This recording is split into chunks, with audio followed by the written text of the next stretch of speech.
Բարև ձեզ, ես Նժդե Փիրումյանն եմ, քիչ անց կպատմեմ շատ հետաքրքիր պատմություն։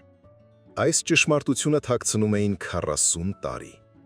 Դրա մասին լռում էին վետերանները, ծառայակիցների հավաքներին ամոթխած թաքցնելով աչքերը օղու բաժարտի մեջ։ Դրա մասին չէին գրում պարգևատրման թերթիկներում ու մահվան գույժերում։ Բայց ես կպատմեմ։ Ես, Արամ Տիգրանի Խաչատրյանս, կպատմեմ ձեզ։ Ես կպատմեմ, թե ինչի են վերածվում 20 առողջ ուժեղ տղամարդիկ, որոնց փակել են քարե պարկի մեջ 3000 մետր բարձրության վրա և զրկել աշխարհի գլխավոր թմրանյութից՝ կանանցից։ Կարծում եք, մենք երազում էինք տան մայրիկի կարկանդակների մասին։ Հիմարություն է։ Կես տարի անց վիշապի ատամ հենակետում մենք երազում էինք միայն մեկ բանի մասին՝ փափուկ մաշկի, մազերի բույրի, կանացի ջերմության։ Այդ քաղցն ավելի սարսափելի էր, քան ծարավը, ավելի սարսափելի, քան դուշմանի գնդակը։ Այն այրում էր ուղեղը մեզ խորհրդային զինվոր ինտերնացիոնալիստներից վերածելով էգի ետևից վազող վայրի շների ոհմակի։ Այդ օրը, մայիսի 17-ին, մենք գործարք կնքեցինք սատանայի հետ։ Մեր խումբը ռեյդից դատարկաձեռն չվերադարձավ։ Մենք փամփուշտներ չէինք բերել։ Գերի ընկած դաշտային հրամանատարի չէինք բերել։ Մենք բազա էինք քարշ տվել մի պարկ։ Սովորական, ալյուրի կեղտոտ մի պարկ, որը թպրտում էր ու կաղկանզում։ Դասակի հրամանատար ավագ լեյտենանտ Գրոմովը, ում մենք աչքի հետևում Բատյա էինք անվանում, լուռ նայում էր, թե ինչպես են կայդ կենդանի բեռը դատարկում փոշուտ հրապարակում։ Շուրջը մեռելային լռություն էր տիրում։ Լսվում էր միայն, թե ինչպես են ծանր շնչում որսը շրջապատած 18 տղամարդիկ։ «Արձակիր», խրպոտ ձայնով նետեց Գրոմովը։ Սերժանտը քաշեց պարանը և պարկն ընկավ։ Մեր առջև նստած էր նա, մի 16-ամյա աղջնակ, ձյութի պես սև ծամեր, պատռված զգեստ և աչքեր։ Դրանցում այնպիսի սարսափ էր ծփում, որ ցանկացած նորմալ մարդ հայացքը կփախցներ։ Բայց մենք չփախցրինք։ Մենք նայում էինք նրան այնպես, ինչպես քաղցած գայլերն են նայում անկյուն քշված եղնիկին։ Այդ պահին մեզ համար գոյություն չուներ կանոնադրություն, երդում կամ Ժնևի կոնվենցիա։ Գոյություն ուներ միայն նրա մարմինը, այստեղ և հիմա։ Պաշտոնապես հասարակ զինվորի համար Աֆղանստանում կանայք գոյություն չունեին։ Կային շտաբների անհասանելի բուժքույրերն ու կապավորները, որոնց համար սպանելի հերթը կես տարի առաջ գրված էր։ Նրանց սիրո դիմաց վճարում էին չեկերով, ճապոնական մագնիտոֆոններով և անգամ մարտական պարգևներով։ Իսկ մեզ հասարակ ժամկետայիններիս մնում էր միայն ոռնալ լուսնի վրա ու թերթել մինչև անցքեր բացվելը մաշված առողջություն ամսագրերը, այնտեղ լողազգեստով կանանց լուսանկարներ փնտրելով։ Բայց այստեղ լեռներում օրենք չկար։ Այստեղ օրենքը Կալաշնիկովի ինքնաձիգն էր և ուժեղի իրավունքը։ Աղջիկը փորձեց վեր թռչել, բայց սերժանտը ծանր կոշիկով տրորեց նրա զգեստի փեշը։ Նա քարացավ, գլուխը կոխելով ուսերի մեջ։ «Դե ինչ տղերք», Գրոմովը պղտոր հայացքով նայեց շարքին։ «Ով է առաջինը, թե վիճակ ենք քաշելու»։ Ոչ ոք չառարկեց։ Ոչ ոք չասաց. «Ընկեր լեյտենանտ, նա խաղաղ բնակիչ է, նա երեխա է»։ Կենդանական բնաստը ճնշել էր ամեն մարդկային բան։ Օդը լցվեց քրտինքի ու ցանկասիրության ծանր խոտով։ Մենք գիտեինք, որ դրա համար մեզ կարող են գնդակահարել շարքի առջև, բայց այն ժամանակ, նայելով նրա դողացող շուրթերին, մենք թքած ունեինք դրանա։ «Քաշեք նրան բաղնիկ», հրամայեց Գրոմովը, արձակելով գոտու ճարմանդը, «և պահակ կանգնեցրեք, որ շտաբից ոչ մի շունչ չիմանա»։ Երկու հաղթանդամ զինվոր թևերից բռնեցին նրան։ Նա անգամ չէր գոռում, վախից ձայնը կտրվել էր։ Նրա ոտքերը քարշ էին գալիս քարքարոտ հողի վրայով, փոշու մեջ երկու ակոս թողնելով։ Ակոսներ, որոնք տանում էին ուղիղ դժոխք։ Ես կանգնած էի շրջափակման մեջ և նայում էի նրանց հետևից։ Բաղնիքի դուռը ծանր տղրդյունով չրխկաց նիգը և նույն վայրկյանին դռան հետևից լսվեց մի ձայն, որը ես չեմ մոռանա մինչև մահ, պատռվող հագուստի ձայն։ Մենք իրար նայեցինք։ Ընկերոջս աչքերում ես տեսա իմ արտացոլանքը, հրեշի արտացոլանք։ Մենք հատել էինք այն սահմանը, որից այն կողմ վերադարձ չկա։ Պատերազմն ամեն ինչ կմաքրի։ Ոչ, պատերազմը նման բաներ չի մաքրում։ Նման բաներ մնում են քեզ հետ ընդմիշտ, շիկացած երկաթով խարանելով հոգիդ։ Բայց ամենասարսափելին դեռ առջևում էր։ Մենք դեռ չգիտեինք, թե ինչ գին ենք վճարելու այս կենդանական էքստազի մի քանի ժամվա համար։ Մենք չգիտեինք, որ այդ աղջիկը պարզապես հովուհի չէր։ Նա նրա դուստրն էր, ում անունը այս լեռներում շշուտքով էին արտասանում։ Արևը զենիթում էր, մինչև սպիտակելը շիկացնելով քարերը, բայց մեզ սարսուր էր պատել։ Մենք կանգնած էինք բաղնիքի դռան մոտ, շարվելով անհավասար մռայլ մի շարքով։ 18 հոգի։ Խորհրդային 18 երիտասարդ կոմսոմոլականներ, որոնց լուսանկարները գուցե կախված էին դպրոցների ու գործարանների պատվո գրատախտակներին։ Բայց հիմա մենք նման էինք օղու հերթի, ամենախուլ ու հուսահատ օրը։ Միայն թե խումարի ծարավի փոխարեն մեզ այրում էր մեկ այլ սև ծարավ։ Ներսում լուր էր, չափազանց լուր։ Միայն հին փայտե նստարանների ճռոցը և ծանար շնչառություն, իսկ հետո խուլ հարված ու խեղդված հառաչանք։ Ինձնից առաջ կանգնած շարքային Կուզնեցովը նյարդայինորեն կրծում էր մատի չորացած մաշկը։ Նրա ձեռքերը դողում էին։ Նա ընդամենը 19 տարեկան էր։ Նա դեռ ոչ մի անգամ կնոջ հետ չէր եղել։ Առաջին անգամը ու միանգամից այսպես, ոչ մոմերի լույսի ներքո, ոչ սիրով, այլ տնտեսական օճառի ու խոնավության հոտով ներծծված կեղտոտ բանակային բաղնիքում, հերթով, անասունների պես։ Դուռը ճռաց, շեմին հայտնվեց լեյտենանտ Գրոմովը, նա կոչկում էր զինվորական շապիկի կոճակը։ Նրա դեմքը կարմրած էր, խոնավ, աչքերը փայլում էին ինչ-որ խելագար, հարբած փայլով։ Նա մեզ չափեց հայացքով, որի մեջ մարդկային ոչինչ չկար։ «Ողջ է», քրթմնջաց նա թքելով ավազի վրա։ «Մենակ թե չխեղդեք, նա մեզ դեռ պետք կգա»։ Հաջորդը։ Հերթը տատանվեց։ Ոչ ոքան միջապես տեղից չշարժվեց։ Մեզանից յուրաքանչյուրի ներսում պայքարում էին վախն ու կիրքը։ Դա ճշմարտության պահն էր։ Քայլ անել առաջ ու դառնալ գազան, թե մնալ տեղում և դառնալ վտարանդի։ Բանակում կոլեկտիվը չի ներում սպիտակ ձեռնոցներով մնալը։ Եթե դու մեզ հետ չես, դեմ ես մեզ։ Իսկ այստեղ 3000 մետր բարձրության վրա յուրայիններին դեմ լինելը նշանակում էր մահ։ Մարտի ժամանակ քեզ պարզապես չեն թիկնի կամ գնդակը պատահաբար թիկունքիդ հետ կգա։ Կուզնեցովը քայլ արեց առաջ, դուռը նրա հետևից շրխկոցով փակվեց։ Ես 5-րդն էի։ Ժամանակը ձգվում էր թանձր խեժի պես, ամեն րոպեն մի ժամ էր թվում։ Մենք իրար աչքեր չէինք նայում էինք մեր կոշիկներին, լեռներին, երկնքում ճախրող արձներին։ Մենք փորձում էինք ձևացնել, թե ոչ մի սարսափելի բան չի տեղի ունենում, որ սա պարզապես պատերազմ է, որ սա մեզ հասնում է։ Մենք այստեղ արյուն ենք թափում, շշնջաց ինչ-որ մեկը հետևում, ասես արդարանվելով ինքն իր առաջ։ Իրավունք ունենք։ Երբ հասավ իմ հերթը, ես ներս մտա ինչպես մշուշի մեջ։ Բաղնիքում կանգնած էր քրթինքի, տղամարդու սերմնահեղուկի ու վախի ծանր քաղցրավուն հոտը։ Աղջիկը պառկած էր փայտե տախտակամածին։ Նա այլևս չէր դիմադրում։ Նա դատարկ ապակե աչքերով նայում էր առաստաղին, այդ աչքերում անգամ արցունք չէր մնացել։ Նա նման էր կոտրված տիկնիկի, որին չար երեխան շպրտել է անկյուն։ Նրա հագուստը կեղտոտ ցնցոտիների պես ընկած էր թաց հատակին։ Թուխ մաշկի վրա երևում էին կապտուկներ։ Նա շուրթերով ինչ-որ բան էր շշնջում։ Ես լեզուն չգիտեի, բայց հասկացա, որ աղոթում է։ Աղոթում էր Ալլահին, որ նրան տանի այստեղից, խլի նրա կյանքը։ Միայն թե վերջ տնի այս անվերջանալի մղձավնջին։ Ես արեցի այն, ինչի համար եկել էի, արագ, կոպիտ, անխղճաբար։ Ոչ թե որովհետև ուզում էի ցավ պատճառել, այլ որովհետև ուզում էի, որ այն օր առաջ ավարտվի, որ դուրս փախչեմ մաքուր օդի և փորձեմ մոռանալ այդ աչքերը։ Բայց ես գիտեի, որ չեմ մոռանա։ Գիտեի, որ այդ աչքերը գալու են իմ մղձավանջներում 10, 20, 40 տարի անց։ Երբ ամեն ինչ ավարտվեց, մենք նրան փակեցինք բաղնիքին կից փոքրիկ պահեստում, որտեղ պահում էինք ավելներն ու հին տաշտերը։ Նետեցինք նրան ջրով տափաշիշ և մի կտոր հաց։ Այժմ նա մեր գաղտնիքն էր, մեր ընդհանուր մեղքը, մեր ավարը։ Երեկոյան մենք նստած էինք ծխարանում, ծխում էինք մեկը մյուսի հետևից։ Խոսակցությունները չէին ստացվում, բոլորն էլ հասկանում էին, որ մենք անցել ենք Ռուբիկոնը։ Հիմա մենք արյունով ու բռնությամբ իրար կապված էինք ավելի ամուր, քան ցանկացած երթումով։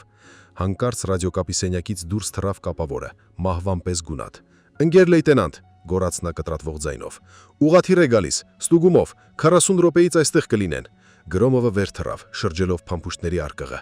Ովքեր են։ Բանակի շտաբից գնդապետն է, հետն էլ հատուկ բաժնի աշխատակիցը։ Հենակտում կախված լռությունը շիրմաքարից էլ ծանր էր։ Հատուկ բաժնի աշխատակիցը, օսոբիստը։ Եթե նրանք գտնեն աղջկան, տրիբունալ, գնդակահարություն կամ կարգապահական գումարատ, դիզբատ, որը մահվանել վատ է։ Մենք նայեցինք բաղնիքի կողմը, այնտեղ փակ դռնան հետևում նստած էր մեր մահը, կենթանի ապացույց, որը կարող էր կորցնել բոլորիս ընդամենը մեկ բառով։ Գրոմովը դանդաղ շրջեց գլուխը դեպի մեզ։ Նրա աչքերում ես վճիռ տեսա։ Սարսափելի վճիռ։ Թաքցնել չենք հասցնի, կամաց ասաց նա։ Խուզարկելու են ամեն մի անկյուն, շներ ունեն։ Նա հանեց ատրճանակը պատյանից և քաշեց փակաղակը։ Մետաղական չրկկոցը դատավճռի պես հնչեց։ Սմիրնով, Կուզնեցով, իմ հետևից։ Մնացածը տարածքը կարգի բերեր, որ ամեն ինչ փայլի։ Սառը քերտինքը պատեց ինձ։ Ես հասկացա նրա մտադրությունը։ Մենք պետք է կոծկեինք հետքերը։ Իսկ պատերազմում իրեղեն ապացույցը թաքցնելու լավագույն միջոցը այն բեռ 200-ի վերածելն է, կամ անել այնպես, որ այն երբեք չգտնվի։ Վեր կաց։ Գրոմովը ոտքով հարվածեց պահեստի դռանը։ Աղջիկը ցնցվեց կծկվելով ամենամութ անկյունում։ Նա չէր հասկանում բառերը, բայց հասկանում էր մահվան հնչերանգը։ Նա տեսնում էր ատրճանակը լեյտենանտի ձեռքում։ Նրա աչքերում աղերսանք չկար, միայն անվերջ հոգնածություն և վերջի սպասում։ Նա գիտեր, որ ողջ դուրս չի գա այստեղից։ Դուրս արի, արագ, մռնչաց Գրոմովը, բռնելով նրա մազերից։ Նա չէր դիմադրում, նրա մարմինը փափուկ ու անկամք էր դարձել։ Գրոմովը կտրուկ շարժումով քաշեց նրան դուրս նախաբաղնիկ։ Կուզնյացովը կանգնած էր կողքին, կավիճի պես ճերմակած, նրան դող էր բռնել։ Նրա ձեռքին սակրավորի բահ կար, իմ ձեռքին հին բրեզենտ կար։ Քաշ տվեք նրան քարերի հետևի, դեպի անդունդը, ֆշացրեց լեյտենանտը։ Այնտեղ, որտեղ աղբանոցն է, ավելի արագ։ Ուղղաթիռն արդեն մոտենում է, ես լսում եմ պտուտակների ձայնը։ Իրոք, հեռվում շոքից տատանվող օդում արդեն լսվում էր բնորոշ չրք-չրքոցը։ Դու։ Փրկության ձայն ոմանց համար և կործանման ձայն մյուսների։ 20 րոպեից այստեղ կլինեն շտաբի սպաները։ Եթե նրանք տեսնեն աղջկան, մենք թևերից բռնեցինք նրան։ Նա զարմանալիորեն թեթև էր, գրեթե անկշիռ, ինչպես կոտրված թևերով թռչուն։ Նրա ոտքերը քաշ էին գալիս հողի վրայով, քարերին խփելով ու մատերը արյուն լվասանելով, բայց նա անգամ չէր կնճռոտում դեմքը։ Ցավը ըստ երևույթին անջատվել էր։ Մենք քարշ էինք տալիս նրան բակերով, կոյուղի հորերի կողքին դեպի այնտեղ, որտեղ ավարտվում էր սարահարթը և սկսվում էր կտրուկ վայրեցքը դեպի կիրճ։ Այնտեղ ժանգտած պահածոների տուփերի և հին արկեղների արանքում մի փոքրիկ ճեղքվածք կար։ Իդեալական վայր թաքցնելու այն, ինչը երբեք չպետք է գոյություն ունենար։ Այստեղ, նետավ Գրոմովը։ Նա հրեց աղջկան հողի վրա։ Աղջիկն ընկավ ծնկների վրա, խոնարելով գլուխը։ Սև մազերը ցրվեցին ուսերին, ծածկելով դեմքը։ Լեյտենանտը բարձրացրեց ատրճանակը։ Նրա ձեռքը չէր թողում։ Նա անում էր իր գործը, սեփական կաշին փրկելու կեղտոտ սարսափելի գործը։ Շրջվիր, ասաց նա ինձ։ Ես շրջվեցի։ Նայում էի Հինդուկուշի հրավոր ձյունապատ գագաթներին, որոնք այնքան մաքուր ու վեհապանծ էին, և զգում էի, թե ինչպես է սրտխառնոցը մոտենում կոկորդիս։ Կրակոցը ես գրեթե չլսեցի, միայն մի չոր չրքկոց, որը նման էր կոտրվող ճյուղի ճարճատյունի, իսկ հետո հողին բախվող մարմնի խուլ հարված։ Կուզնեցովը հեծկլտաց։ Փաթաթեք, Գրոմովի ձայնը միանգամայն հանգիստ էր, գործնական։ Ու քարերով ծածկեք, որ շնագայլերը ժամանակից շուտ չհոշոտեն, գիշերը կտաղափոխենք ավելի հուսալի տեղ։ Մենք փաթաթեցինք մարմինը բրեզենտի մեջ, այն դեռ տաք էր։ Արյունը ծայթում էր կոպիտ գործվածքի միջով արագ տարածվող մուգ բծի տեսքով։ Մենք բրեզենտը ծածկեցինք քարերով, աղբով, հին ցնցոտիներով։ 5 րոպե անց այդ տեղում պարզապես թափոնների մի կույտ էր, որը ոչնչով չէր տարբերվում մնացած աղբանոցից։ Մենք վազեցինք ետ, դեպի զորանոց, քայլքի ընթացքում հողով շփելով մեր ձեռքերը։ Ուղղաթիռն արդեն վայրեջք էր կատարում, փոշու ամպներ բարձրացնելով։ Երբ ուղաթիռից դուրս եկավ գնդապետը, մենք կանգնած էինք շարքում, մաքուր, ձիգ ու քարե դեմքերով։ Գրոմովը հստակ զեկուցեց.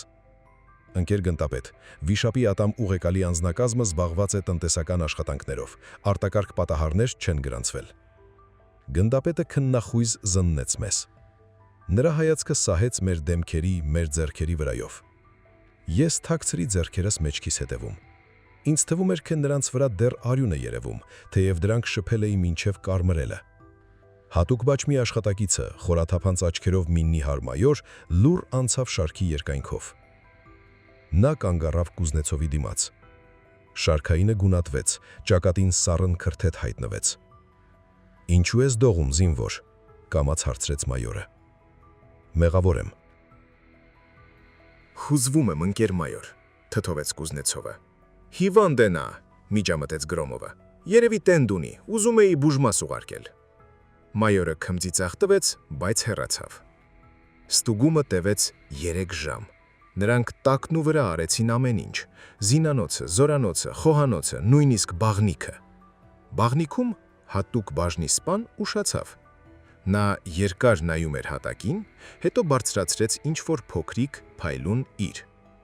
Դա մի ուլունք էր, սովորական էժանագին ուլունք, որը պոկվել էր այն աղջիկա վզնոցից։ Ես դադարեցի շնչել։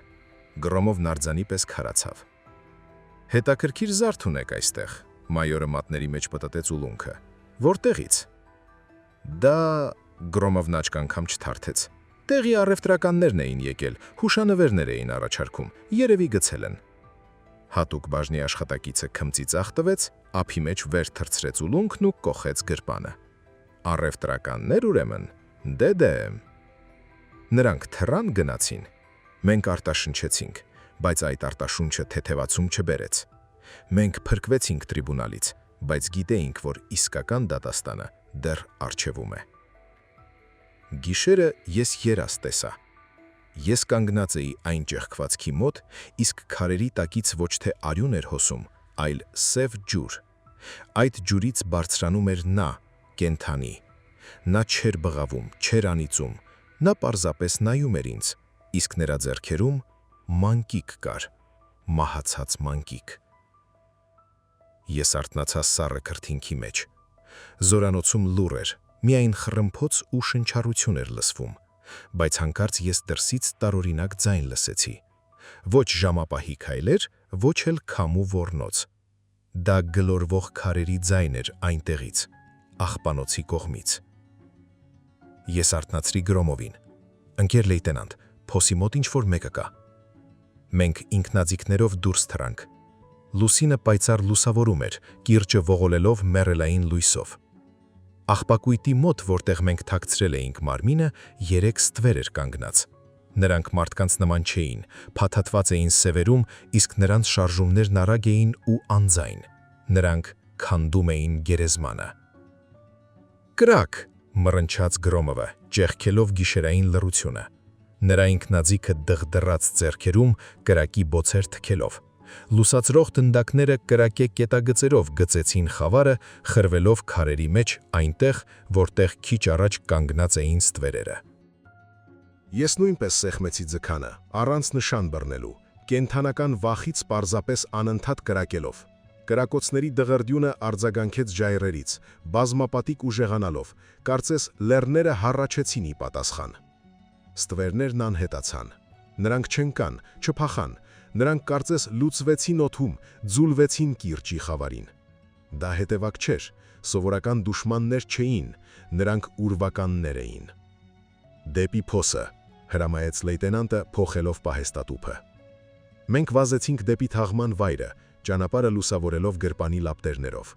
Լույսի շողը խավարից խլեց քանդված հողը, ցրված քարերն ու դատարկությունը։ Բրեզենտը ընկած էր հատակին, ճմրթված ու դատարկ։ Նրա վրա սևին էր տալիս մի մեծ բիծ, այն աղջկա արյունը, բայց մարմինը չկար։ Գրոմովը ցած-ցածկեց, ճտկակոշիկով հարվածեց բրեզենտին, կարծես հուսալով, թե մարմինը պարզապես թաքնվել է դրա տակ։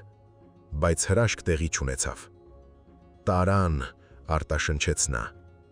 Ինձ սառը քրտինք պատեց, չնայած գիշերվա տոթին։ Եթե մարմինը շնագայլերը կամ անգղերը գտած լինեին, ոսկորներ ու ցնցոտիներ կմնային։ Բայց այստեղ մարդիկ էին աշխատել։ Նրանք եկել էին անձայն, հենց ժամապահների քթի տակ, քանդել էին գերեզմանն ու տարել նրան։ Սա նշանակում էր միայն մեկ բան։ Նրանք տեսել էին ամեն ինչ։ Նրանք գիտեին, թե ով է դա արել։ Նրանք գիտեին մեր դեմքերը։ Աֆղանստանում կա մի օրենք, որն ավելի սարսափելի է շարիաթից եւ ավելի հին է, քան իսլամը։ Փուշթուն վալի, պատվո օրենսգիրք։ Եվ դրա գլխավոր կետը բադալն է, արյան վրեժ։ Այն վաղեմության ժամկետ չունի, այն գութ չգիտի։ Եթե դու կին ես սպանել, անպատվել ես տոհմը, վրեժ կլուծի ողջ կլանը, մինչև քո տոհմի վերջին տղամարդը, բայց նախ նրանք կգան քո հետևից։ Հեռանում ենք, Դգալամբ Գրոմովի ձայնը։ Ոտքի հանել ուղեկալը, ուժեղացնել պահակախմբերը, բոլորին քնել ինքնաձիգը գրկած։ Մենք վերադարձանք զորանոց, բայց քնել այլևս ոչ ոք չէր կարող։ Դիակի անհետանալու լուրը կայծակի պես տարածվեց։ Տղաները նստած էին մահճակներին, լուր ու գորժացած։ Կուզնեցովը կծկծվել էր անկյունում ու կամացուկ ոռնում էր, օրորվելով այս ու այն կողմ։ Նա հասկանում էր, որ այլևս ապրող չէ։ Մենք բոլորս ապրող չենք։ Առավոտը բացվեց տանջալիորեն դանդաղ։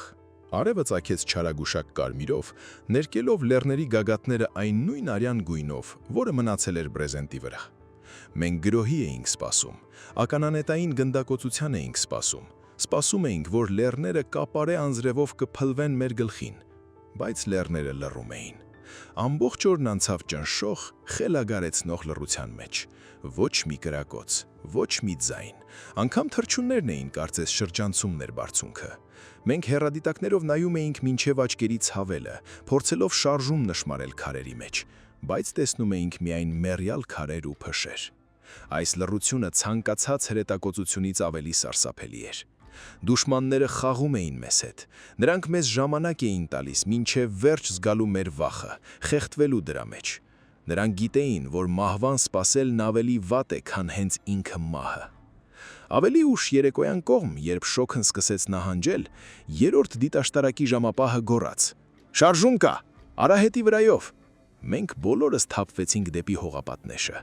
Ներքևում, դեպի գյուղ տանող նեղլի կայծի արահետի վրա մի ծերունի էր կանգնած, մենակ, առանց զենքի։ Նա սպիտակ էր հագել, ինչը նրան հրաշալի թիրախ էր դարձնում գորշ ժայռերի ֆոնին։ Նա դանդաղ բարձրացրեց ձեռքն ու ինչ-որ բան դրեց ճանապարհի մոտ գտնվող մեծ տափակ քարի վրա։ Հետո շրջվեց եւ նույնքան դանդաղ, առանց ետ նայելու քայլեց ետ։ «Խփեմ», հարցրեց դիպուկահարը, այտը սեղմելով հրացանի կոթին։ «Հրաժարվել», խրպոտ ասաց Գրոմովը, «տեսնենք ինչ է բերել»։ Կես ժամ անց, երբ ծերունին անհետացավ տեսադաշտից, մենք իջանք դեպի քարը։ Գրոմովն առջևից էր գնում, մատը ձգանի վրա պահած։ Քարի վրա ընկած էր թանկարժեք նախշազարդ գործվածքից մի կապոց։ Կողքին ծաղիկ էր դրված, կարմիր կակաչ։ Այդ ծաղիկը տեսնելով փորձառու զինվորները գունատվեցին։ Աֆղանստանում կարմիր կակաչը պարզապես բույս չէ, դա մի սարսափելի մահապատժի անվանում է։ Գերին թմրանոցներով են լցնում, կախում են ձեռքերից, իսկ հետո կտրում են գոտկատեղի մաշկով և զուգագուլպայով պես քաշում գլխի վրա։ Մարդը երկար է մահանում, ցավից խելագարված վիճակում, մինչև արևը ցորացնում է նրա մարմինը։ Դա ուղերձ էր, մեզ ոչ թե պարզապես պատերազմ էին հայտարարել, այլ դժոխք էին խոստացել։ Գրոմովը սվինով բացեց կապոցը, գործվածքը բացվեց։ Ներսում դրված էր 18 մանր քար և 18 փամփուշտ։ Ուղեկալումն ենք ուղիղ 18 հոգի էինք, որ մասնակցել էինք երեկվանին։ Նրանք հաշվել էին բոլորին։ Նրանք գիտեին յուրաքանչյուրիս։ «Սա մեզ է», կամաց ասաց Կուզնացովը, ապակե հայացքով նայելով փամփուշտներին։ «Ամեն մեկիս մեկ հատ»։ Գրոմովը ոտքով խփեց քարին և փամփուշտները չոր չրկկոցով ցրվեցին փոշու մեջ։ «Թքած ունեմ», գոռաց նա, բայց նրա ճիչի մեջ հիստերիա կար։ «Թող գան, մենք գնդացիրներ ունենք, զրահ ունենք, բոլորին կփռենք, մենք խորհրդային բանակ ենք, գրողը տանի»։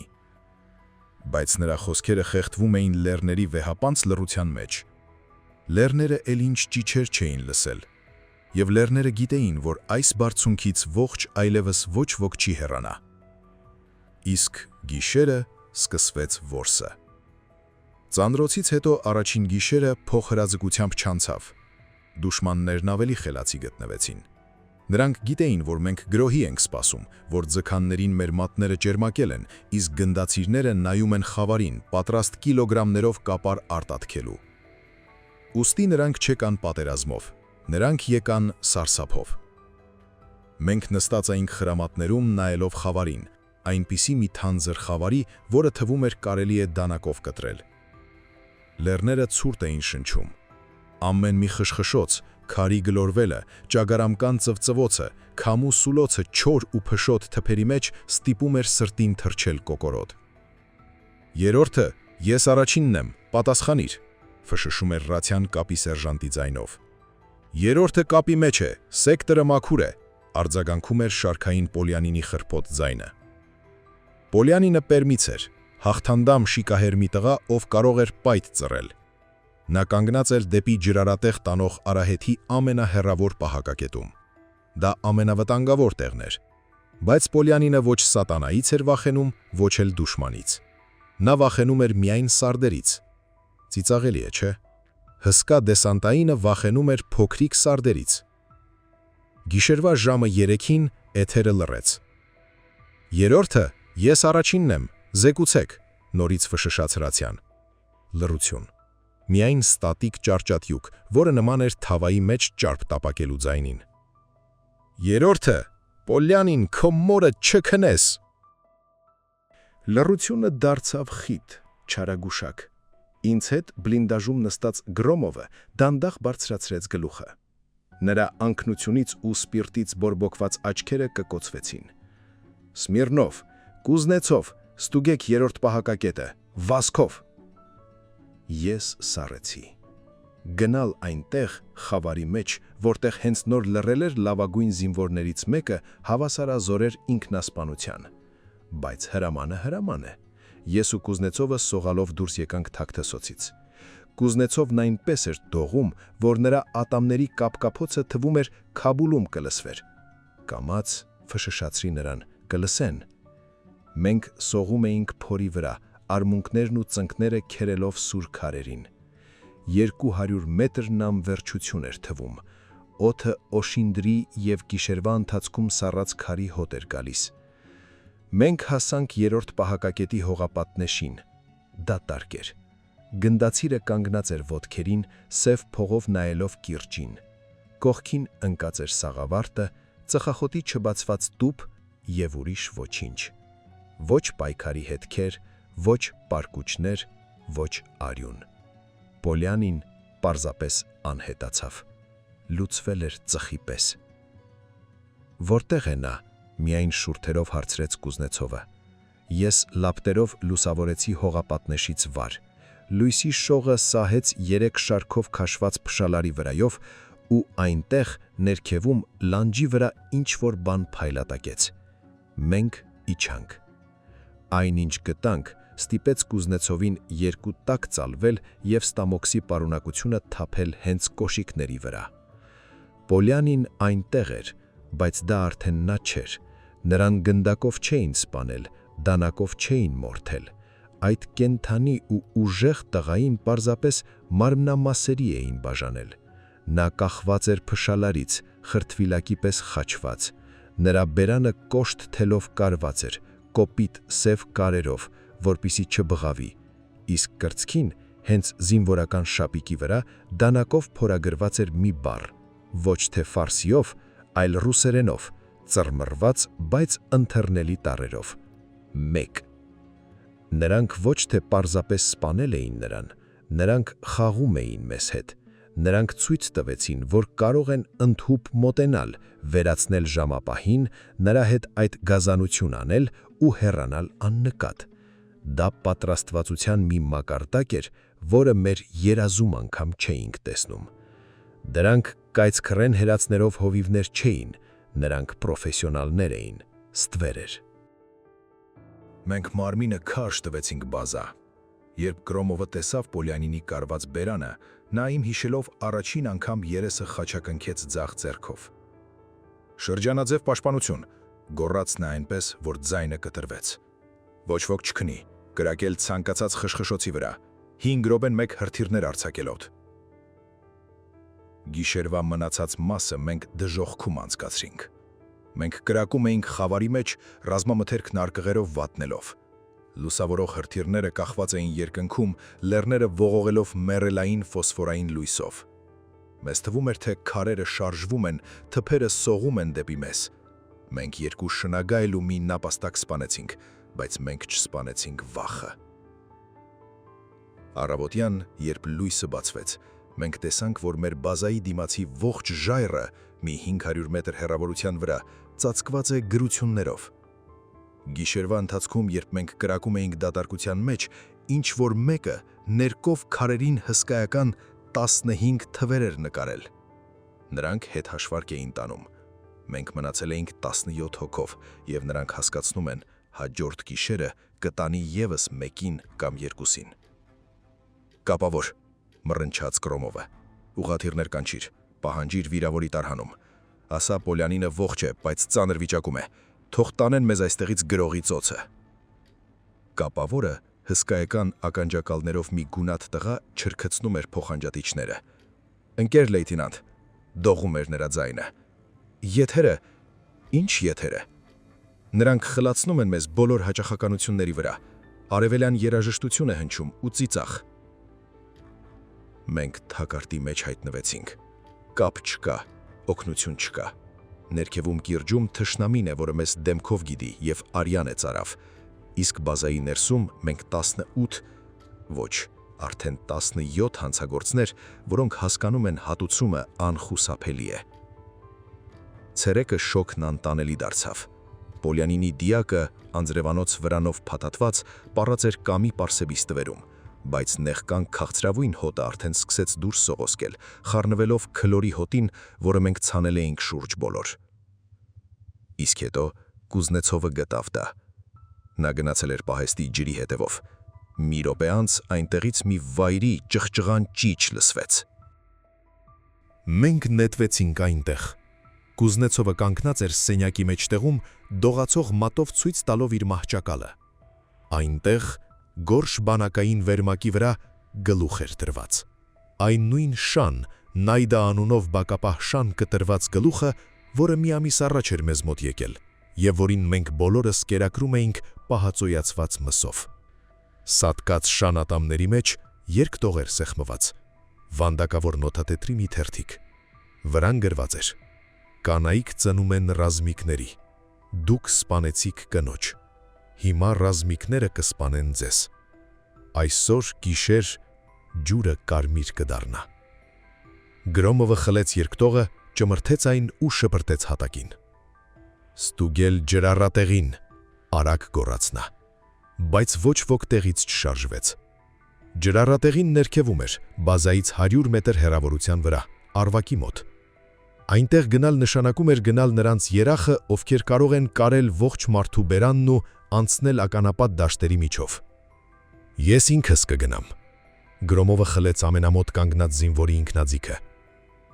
Վախկոտներ, պառավներ։ Նա մենակ գնաց։ Մենք նայում էինք նրա թիկունքին եւ մեզանից յուրաքանչյուրը մտածում էր միայն մեկ բանի մասին։ Թող նրան սպանեն։ Թող սպանեն հրամանատարին։ Միգուցե այդ ժամանակ նրանք հագենան, միգուցե այդ ժամանակ նրանք մեզ հանգիստ թողնեն։ Մենք դավաճանեցինք ոչ միայն այդ աղջկան, մենք սկսեցինք դավաճանել միմյանց։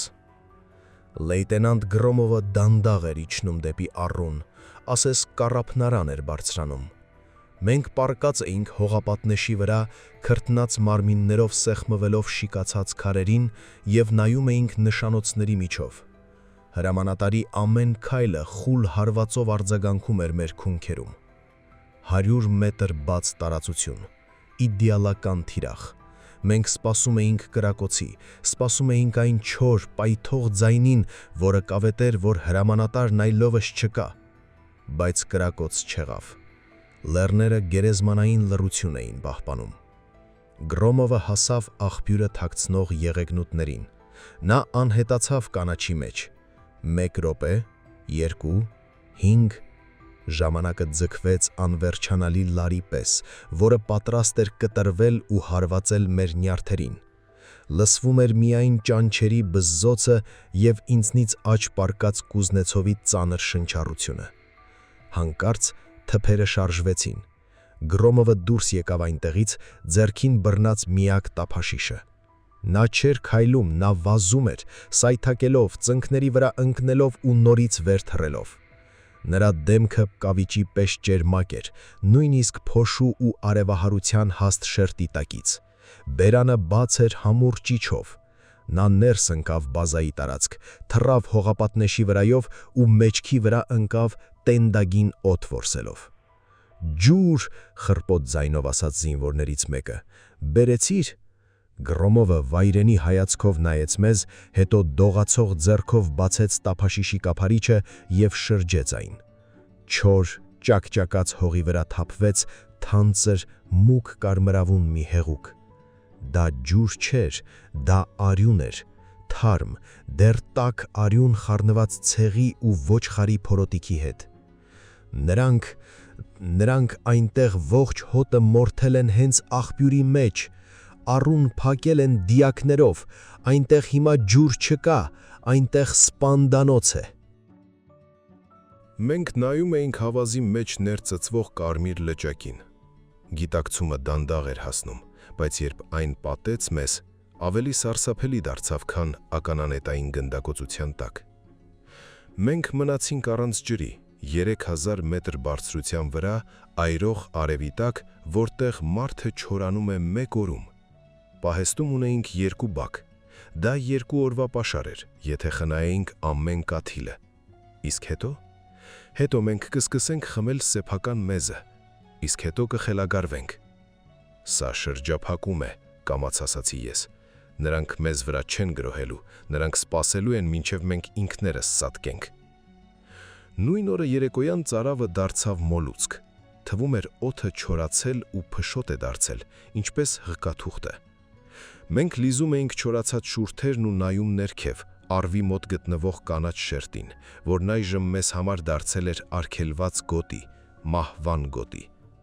Իսկ հետո ռացիոն կենթանացավ։ Հանկարծ խշշոցների ու արևելյան երաժշտության միջից լսվեց մի մաքուր, հանգիստ ձայն։ Նա խոսում էր ռուսերեն, առանց շեշտադրման։ Դա ամենից շատ էր վախեցնում։ Դուշմաններն այդպես չեն խոսում։ Դա կրթված մարդու ձայն էր, գուցե նախկին ուսուցչի կամ ինժեների, ով հիմա զենք էր վերցրել։ «Զինվորներ», ասաց ձայնը, «ես գիտեմ, որ դուք ինձ լսում եք։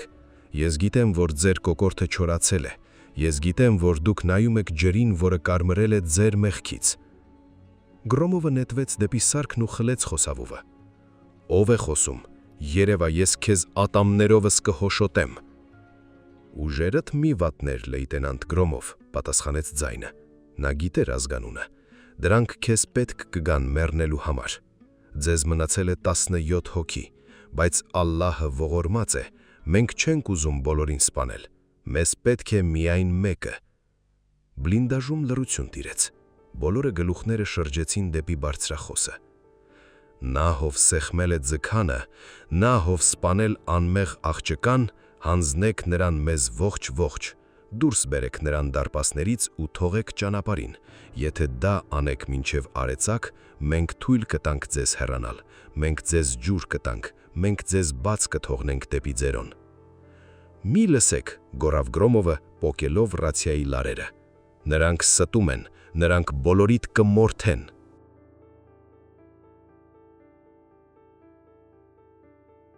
Բայց ռացիան ինքն իրեն լռեց։ Գրոմովը ծանր շնչում էր մեզ չափելով իր խելագար հայացքով։ Նա աջակցություն էր փնտրում, հավատարմություն էր փնտրում, բայց զինվորների աչքերում նա այլ բան տեսավ։ Ես նայեցի Կուզնեցովին։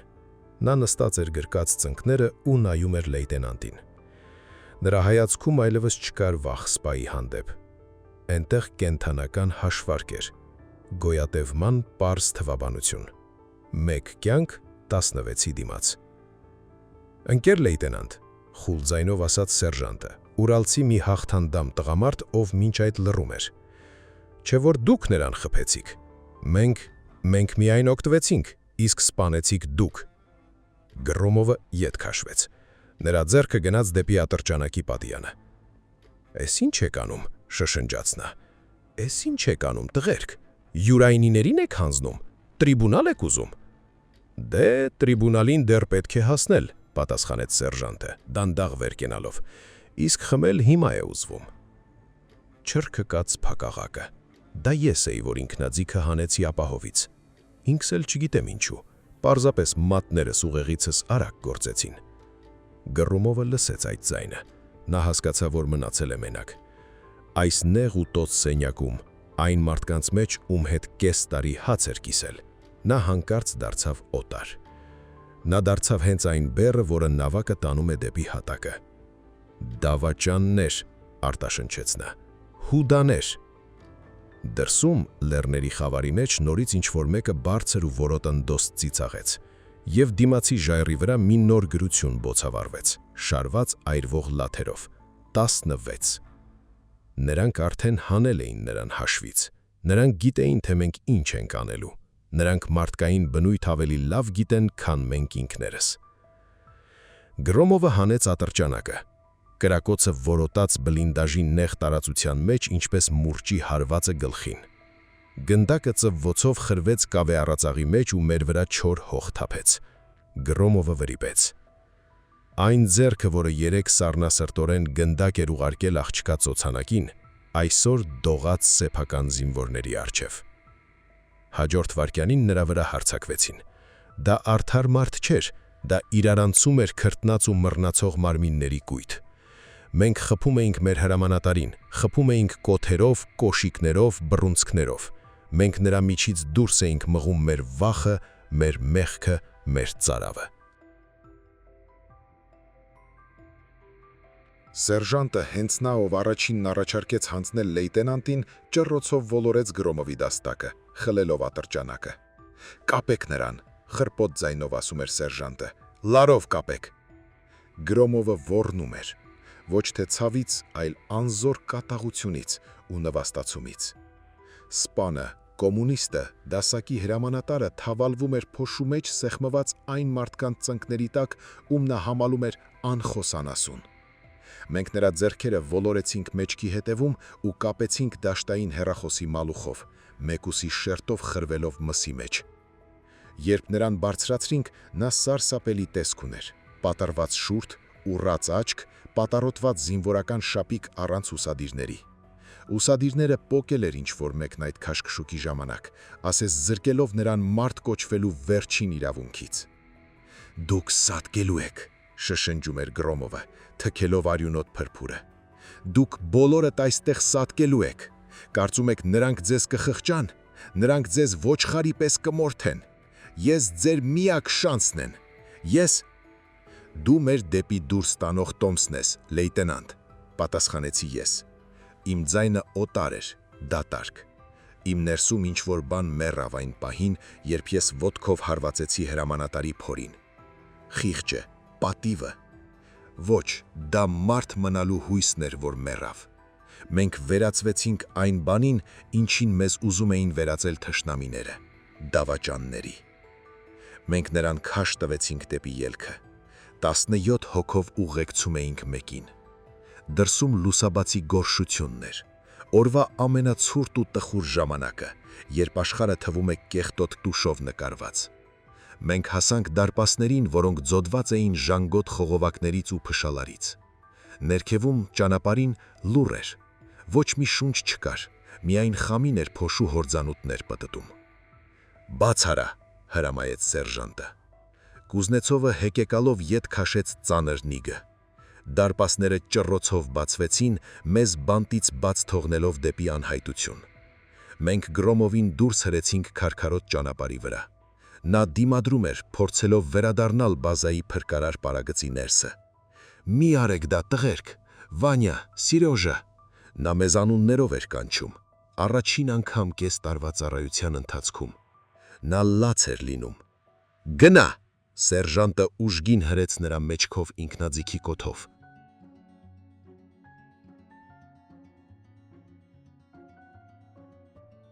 Գրոմովն ընկավ ծնկների վրա, հետո դանդաղ բարձրացավ։ Նա նայեց մեզ։ Այդ հայացքում ոչ չարություն կար, ոչ վախ, միայն անverջ, անհատակ զարմանք։ Ասես նա չէր հավատում, որ այս ամենն իրականում է կատարվում։ «Ներեցեք ինձ», կամաց ասաց նա ու գնաց։ Նա քայլում էր ճանապարհով, օրորվելով, կապված ձեռքերով դեպի կիրճի սև երախը։ Մենք կանգնած էինք դարպասների մոտ ու նայում էինք նրա թիկունքին։ Մենք սպասում էինք կրակոցի։ Սպասում էինք, որ նրան հենց հիմա կսպանեն մեր աչքի առաջ, բայց կրակոց չեղավ։ Մեզանից մի 50 մետր հեռավորության վրա գտնվող մեծ քարաբեկուրի հետևից ստվերներ առանձնացան։ 3 կերպար։ Նրանք մոտեցան Գրոմովին։ Մենք տեսանք, թե ինչպես նրանցից մեկն ինչ-որ բան ասաց նրան։ Հետո նրա գլխին պարկ հագցրին։ Ոչ թե կոպիտ, այլ գրեթե զգույշ։ Նրան թևանցուկ արեցին ու տարան։ Նա չէր դիմադրում։ 1 րոպե անց նրանք անհետացան արահետի շրջադարձի հետևում։ Մենք մենակ մնացինք։ Լռությունը զնգում էր ականջներում։ Մենք դա արեցինք։ Մենք վաճառեցինք հրամանակարին։ Մենք մեզ համար կյանք գնեցինք նրա կյանքի գնով։ Իսկ որտեղ է ջուրը։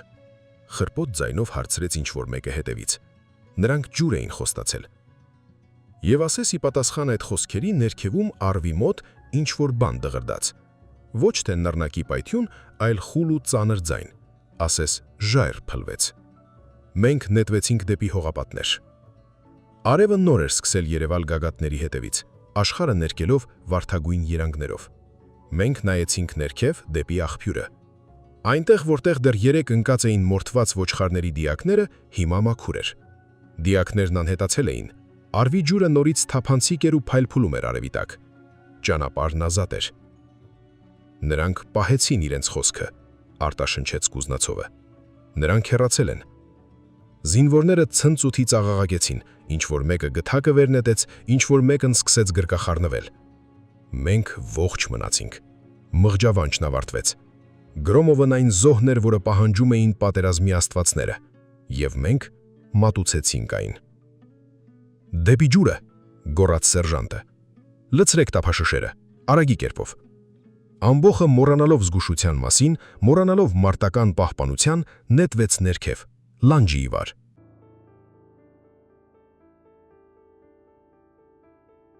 Մարդիկ վազում էին դեպի ջուրը խելագարների պես, սայթակելով, ընկնելով, իրար հրելով։ Ես վազում էի նրանց հետ։ Ծարավն այրում էր կոկորդս, ստիպելով մոռանալ ամեն ինչ աշխարհում։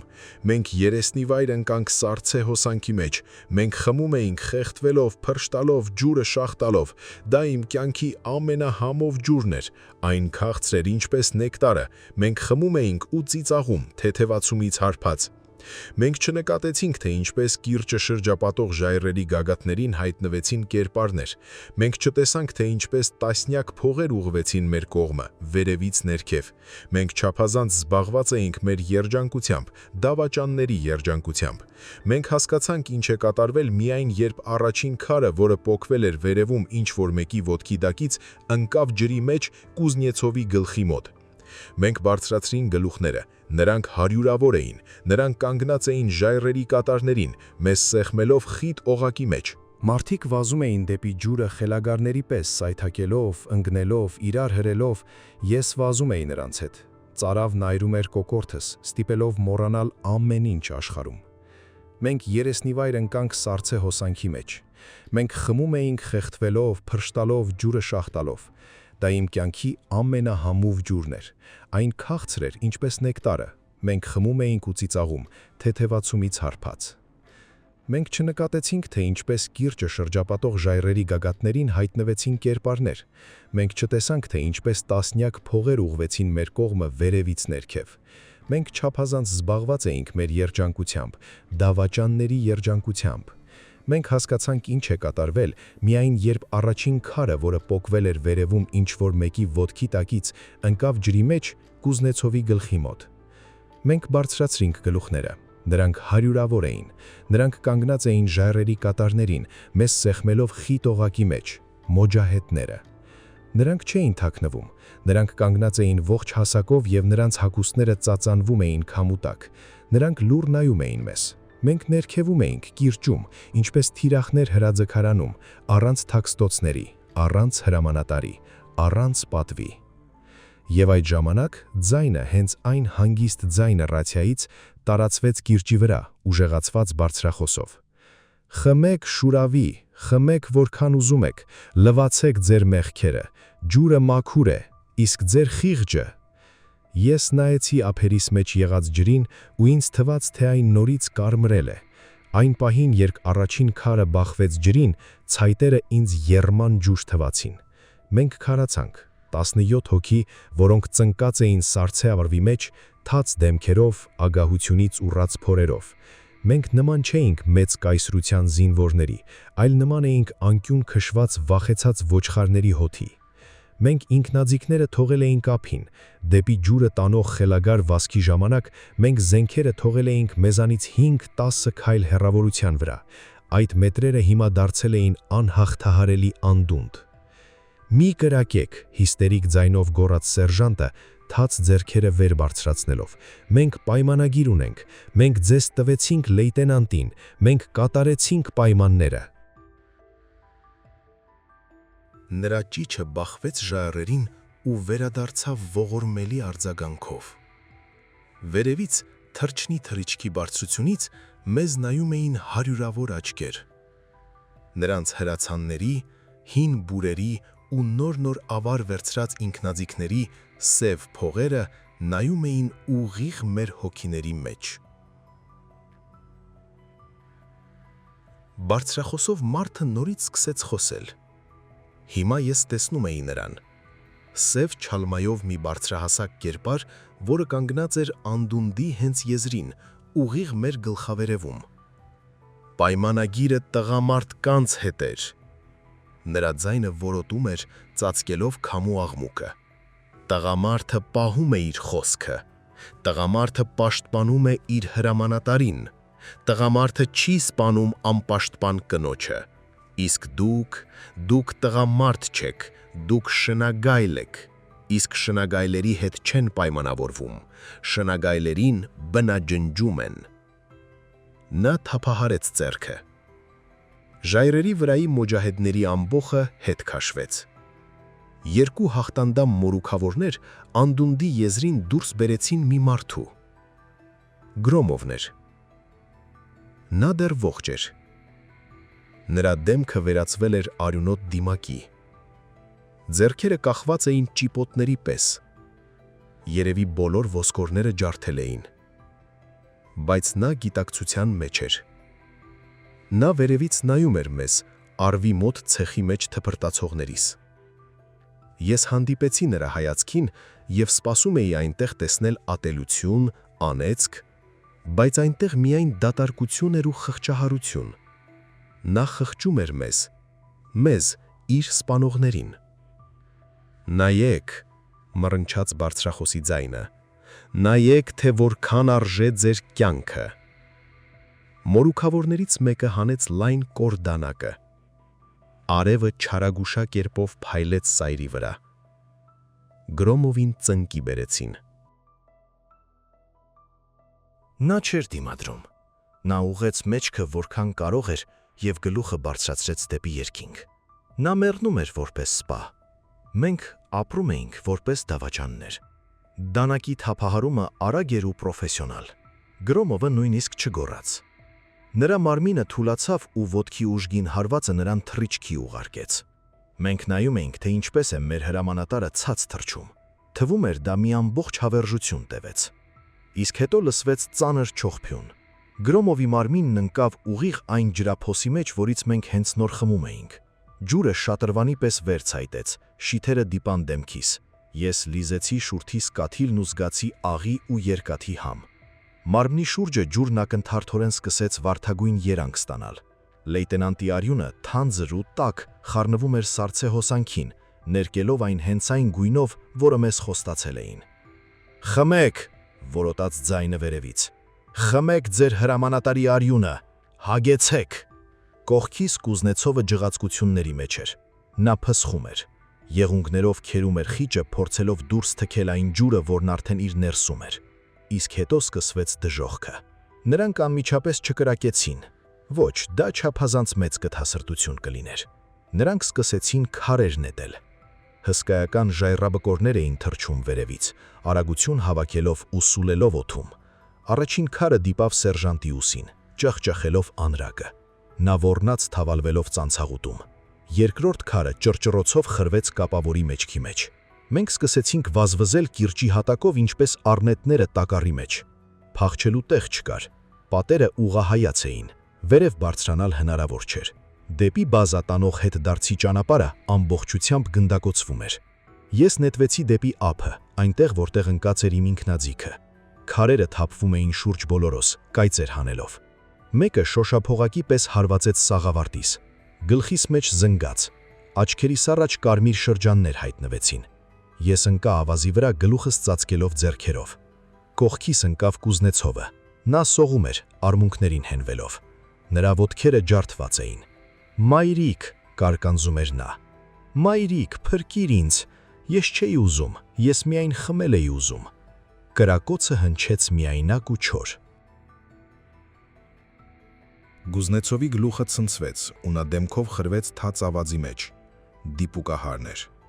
Նրանք սկսեցին հատ-հատ մեզ վերացնել, դանդաղ, մեթոդաբար, վայելելով ամեն մի կրակոցը։ Նրանք հրացգարան էին խաղում։ «Փախեք», գոռացի ես, չգիտես թե ում։ Մեզ 10 հոգուց ավել չէր մնացել։ Մնացածն արդեն ջրի մեջ էին, իրենց արյունը խառնելով Գրոմովի արյանը։ Ես վեր թռա ու նապաստակի պես հետո առաջ անելով նետվեցի դեպի կոշտ եղեգլուտները։ Գնդակները փոշու շատրվաններ էին բարձրացնում ոտքերիս մոտ։ Վժ, երգում էին նրանք մահվան երգը։ Ես ներխուժեցի խիտ կանացի մեջ, դեմքս պատրելով կոշտ ցողունների վրա ու ընկա գարշահոտ տիղմի մեջ։ Պարկել էի տիղմի մեջ թաղված ու լսում էի։ Լսում էի, թե ինչպես են ճտչում իմ ընկերները, լսում էի, թե ինչպես են նրանք գթություն աղերսում։ Լսում էի, թե ինչպես են այդ աղերսանքները ընդհատվում կրակոցներով կամ հրացանակոթերի խուլ հարվածներով։ Մոջահեդները սկսեցին իջնել ներքև, վիրավորներին վերջ տալու համար։ Ես լսում էի սկվորեցի ձայնը, հենց նրա, ով բաղնիքում ծիծաղում էր։ «Մի մորթեք», գոռում էր նա, իսկ հետո խեղդվեց սեփական ճիչի մեջ։ Ես ձեռքով փակեցի բերանս, ափս մինչև արյուն կծելով, որպեսի սարսափից չճտչամ։ Ես վերջինն էի, մեր խայտարակության վերջին վկան։ Ես պարկած էի ցեխի մեջ, այնտեղից 5 մետր հեռավորության վրա, որտեղ մորթում էին իմ դասակը, եւ աղոթում էի ոչ թե փրկության, այլ արագ մեռնելու համար։ Բայց ճակատագիրն իմ հանդեպ այլ ծրագրեր ուներ, սարսափելի ծրագրեր։ Հանկարծ եղեգները բացվեցին, վրաս մի ստվեր կախվեց։ Բարձրացրի աչքերս, ինձ էր նայում մի երիտասարդ աֆղան տղա, գրեթե երեխա։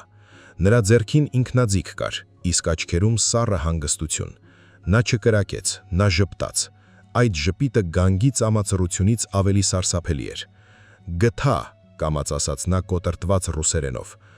«Ողջ է, լավ է, քեզ համար մենք հատուկ նվեր ունենք»։ Նա սուլեց, եւ այդտեղ ես հասկացա, մահը նվեր կլիներ, իսկ ինձ սպասվում էր կյանք գերության մեջ նրանցից, ում մենք խլել էինք պատիվը։ Ինձ տեղում չսպանեցին, մահը շափազանց պարզ է, մահը ազատագրում է։ Իսկ նրանք ուզում էին, որ ես կում խմեմ իմ մեղքը, երկար, մինչև խեղդվեմ։ Ձեռքերս մեջքիս հետևում կապեցին կոպիտ մազե պարանով, որը մինչև ոսկորը խրվեց դաստակներիս մեջ։ Պարանի մյուս ծայրը կապեցին մի նիհար ու չար ձիու թամբին։ Հեծյալը հենց այն սառը աչքերով երիտասարդ մոջահեդը կրունկներով խփեց ձիուն։ Եվ մենք շարժվեցինք։ Ես գնում էի ոտքով, ավելի ճիշտ վազում էի, սայթակում էի, ընկնում, եւ այդ ժամանակ ձին ինձ քարշ էր տալիս սուր քարերի վրայով, քերելով ծնկներիս ու կրծքիս մաշկը, մինչև ես նորից ցավից խրպոտալով վեր էի թռչում։ Մենք անցնում էինք Սպանդանոցի դաշտով։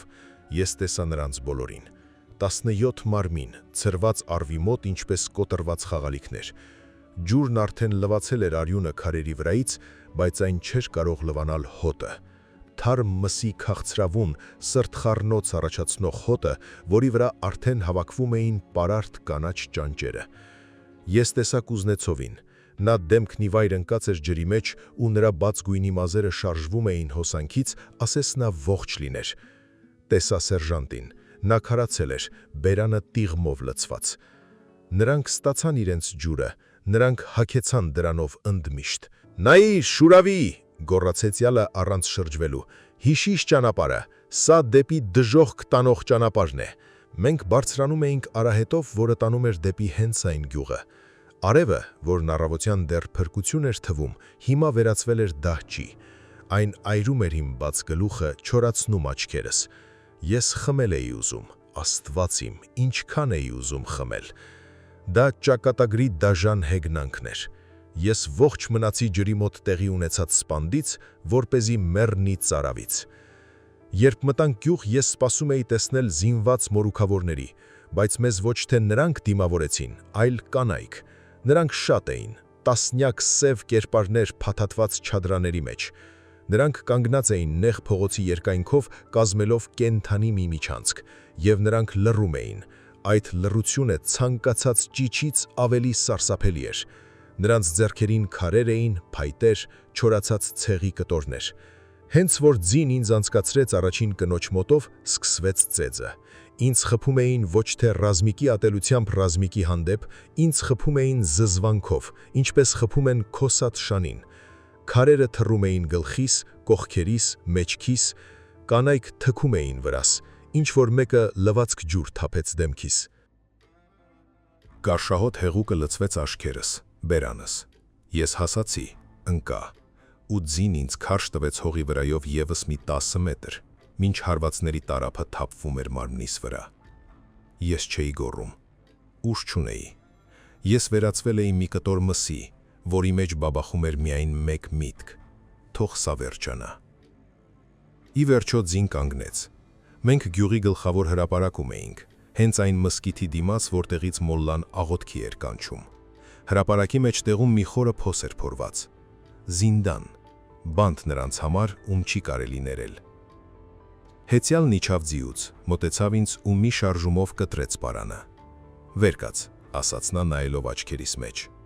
«Կարծում էիր հերոս ես», կամաց հարցրեց նա նայելով աչքերիս մեջ։ «Կարծում էիր եկել ես մեզ ազատագրելու։ Դու եկել ես մեր դուստրերին սպանելու։ Հիմա դու ապրելու ես հողի տակ, որպես ворդ, մինչև ինքդ հող դառնաս»։ Ինձ հհեցին մեջքից։ Ես թռա դեպի խավարը։ Հատակին բախվելուց շունչս կտրվեց։ Փոսը խորն էր, մի 4 մետր։ Պատերը հարթ էին, կավե։ Վերևում միայն շլացուցիչ կապույտ երկնքի մի փոքրիկ քառակուսի էր երևում։ Փոսում նեխահոտ էր փչում, կխկանքի ու վախի հոտ։ Ես այստեղ առաջին հյուրը չէի։ Երբ աչքերս սովորեցին կիսախավարին, տեսա, որ հատակին մենակ չեմ։ Անկյունում ոսկորներ էին ընկած, մարդկային ոսկորներ, առնետների կողմից մինչև վերջ կրծված։ Գանգը ծամածրվում էր ինձ վրա խավարից, ասես ողջունելով նոր բնակչին։ Վերևում երկնքի քառակուսու վրա ստվեր ընկավ, ինչ որ մեկը նայեց փոսի մեջ։ «Էй, շուրավի», լսվեց ձայնը։ Նրանք ցած նետեցին մի լավաշ, չորացած բորբոսով պատված, եւ մի պլաստիկե շիչ, որի հատակին պղտոր դեղին ջուր կար։ «Կեր, ուժ հավաքիր։ Վաղը դատ է, մեծ դատ։ Կգա այդ աղջկա հայրը, նա շատ է ուզում նայել քո աչքերի մեջ»։ Վերևի լույսը փակեցին ծանր փայտե վանդակաճաղով։ Մթնեց ինչպես գերեզմանում։ Ես մնացի մենակ առնետների, ոսկորների ու իմ հիշողության հետ, որն այժմ ցանկացած տանջմանքից ավելի սարսափելի էր։ Սողացի դեպի շիշը, դողացող ձեռքերով բացեցի այն, մի կում արեցի։ Ջուրը տաք էր ու մեզի հոտ էր գալիս։ Բայց ես խմում էի ու լաց լինում, արցունքներն ու կեղտը քսելով դեմքիս։ Ես ողջ մնացի, բայց նախանձում էի մեռածներին։ Զինդանում անցկացրած գիշերն ավելի երկար տևեց, քան իմ ամբողջ կյանքը մինչ այդ պահը։ Կատարյալ խավարում ժամանակը դադարեց գոյություն ունենալ։ Ես ոչ մի վայրկյան չքնեցի։ Լսում էի խշխշոցները։ Սկզբում դրանք կամաց էին, զգուշ, բայց շուտով վերածվեցին հարյուրավոր փոքրիկ ճանկերի լկտի քերծող ձայնի կավե պատերի վրա։ Առնետները։ Նրանք եկել էին իմ վերքերի վրա չորացած արյան հոտով։